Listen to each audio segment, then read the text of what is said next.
ପିଲାମାନେ ସକାଳର ପହିଲି କିରଣରେ ଯେପରି ମଣିଷକୁ ପ୍ରଭୁଙ୍କ ଆଶୀର୍ବାଦ ପ୍ରାପ୍ତ ହୁଏ, ସେହିପରି ତମମାନେ ଯେକୌଣସି କାର୍ଯ୍ୟ କରିବା ଆଗରୁ ପ୍ରଭୁଙ୍କ ନାମଟି ନେଇ ବନ୍ଦନା କରିବ ଏବଂ ସମସ୍ତ ପାଠକୁ ମନ ଦେଇ ଅଭ୍ୟାସ କରିବ।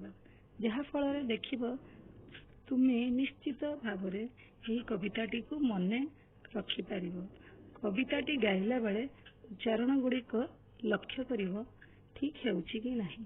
ତାପରେ ଠିକ୍ ଅଙ୍ଗଭଙ୍ଗୀ ସହ ଗାଇଲେ ତୁମେ ଠିକ୍ ଶିଖିଯାଇପାରିବ।